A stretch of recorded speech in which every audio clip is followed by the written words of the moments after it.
Assalamualaikum warahmatullahi wabarakatuh. Tribunimus, selamat malam. Bersama saya Arif, wartawan Tribun Sumsel. Nah, malam ini kita akan minta pendapat dengan pemerhati politik dan sosial Sumsel, Bang Bagindo Togar Butar-Butar, terkait masih polemik soal bantuan dari almarhum Akidi Tio yang kelihatannya hoak ini Bang ya. Nah Bang, dan terakhir ada permintaan maaf dari Kapolda Sumsel Bapak Irjen Pol Eko Indra Heri. Nah Bang, minta tanggapannya Bang sebagai pemerhati Bang, gimana Bang dengan adanya tanggapan Pak Kapolda terkait polemik bantuan hibah 2 triliun itu, gimana Bang sebenarnya? Yang pasti Pak Kapolda, Pak Irjen Pol Eko Indra Heri nggak punya pilihan lain. Ya harus minta maaf menjadi keharusan dan yang pantas dilakukan beliau, karena di tengah kisru yang cukup menghebohkan nasional mungkin juga jaga raya ini, yang perlu diredam dengan kata maaf tadi. Dan yang publik sepertinya responnya positif terhadap permintaan maaf yang tulus dari Pak Kapolda. Dan ini kita sebaiknya antar pihak yang meminta maaf dan masyarakat saling untuk memaafkan, karena ini kelalaian yang sepantasnya tidak terjadi pada seorang jenderal dan profesor, apalagi beliau punya jabatan publik namanya Kapolda. Mungkin ini beliau terkesan, maaf ya dalam tanda kutip, terlalu baik hati, berusaha selalu berlebihan positif thinkingnya terhadap sesuatu yang rasanya bisa memberi manfaat buat banyak orang, masyarakat khususnya di Sumatera Selatan yang tengah tren ataupun perkembangan pandemi COVID yang cenderung tinggi. Jadi saya rasa ini jadi pembelajaran lah bukan cuma Pak Eko, bagi semua pihak, bagi semua kelompok masyarakat, bagi setiap individu.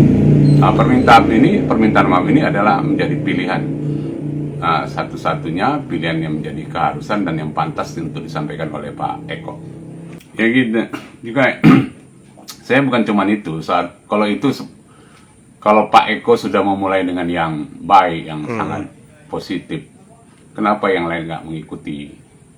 Karena di awal yang begitu hebohnya foto yang sangat viral itu kan bukan Pak Eko, ada Pak Hermandiru sebagai gubernur, ada Prof Ardi, ada pemberi hibah bodong ini Bu Erianti, juga pihak-pihak lain, juga ada pihak Danrem. Tapi yang kita harapkan pertama adalah Pak Hermandiru memberikan kata maaf, sebab dia ada juga setelah itu di media katakan kalau punya uang segitu dia akan bikin rumah sakit internasional seperti Singapura. Artinya apa?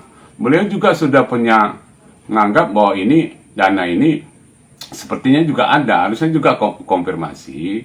Kita mengadakan komunikasi intensif dengan Pak Kapolda bagaimana sebenarnya selajimnya proses aliran dana yang sudah harus dipenuhi berdasarkan ketentuan Undang-Undang Perbankan, juga lembaga-lembaga otoritas keuangan. Jadi Pak Hermandiru juga yang lain ya sangat pantas lah untuk meminta maaf, dan apalagi mereka kan rekanan di kelompok Forkompinda. Sepantasnya juga Pak Hermandiru kan ikuti aja, tidak ada merasa yang harus katakanlah menjadi gengsi. Sampaikan juga minta maaf kepada masyarakat bersama-sama. Kemudian juga Bu Lesti, kemudian Prof Ardi, juga Ibu Erianti sendiri, ataupun pihak-pihak yang lain. Gak apa-apa, masyarakat menunggu itu bukan cuma datang dari Pak Eko. Buktikan mereka juga punya solidaritas yang sama, empati terhadap apa yang sedang dirasakan oleh Pak Eko. Jadi tidak ditumpahkan atau ditujukan semata-mata kepada Prof Eko kesalahan ini. Marilah, kalaupun Pak Eko menjadi yang paling terdepan, tapi kan mereka ini sebenarnya kan punya kebersamaan kebersamaan dan harapan terhadap dana hibah 2 triliun tadi. Sebelum dana hibah 2 triliun ini ternyata akhirnya bodong, waktu di hari pertama itu disampaikan di beragam media, besoknya kami melakukan diskusi. Hal-hal seperti ini di kalangan terdidik sebenarnya proses administrasi, aspek legal formal ini sebenarnya sudah clear. Asumsi kami di awal ini boleh sampaikan di kawan-kawan diskusi yang tanya kepada kawan-kawan diskusi yang lain.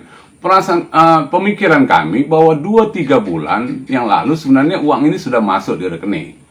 Maka baru disampaikan ke masyarakat supaya tidak ada salah sangka ketika penerimaan uang ini akan tidak menjadi masalah. Yang tinggal bagaimana proses penggunaan dan peruntukannya supaya tepat seperti harapan di tengah akan mengurangi atau menjawab kebutuhan-kebutuhan era di tengah pandemi misalkan di Sumatera Selatan. Makanya saya pikir soal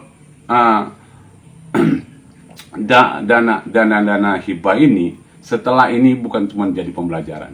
Dan orang-orang terdidik juga rupanya di kalangan orang-orang terdidik seperti Prof. Eko yang punya dia tokoh, dia pejabat, dia punya predikat yang hebat luar biasa, ternyata juga bisa tergelincir.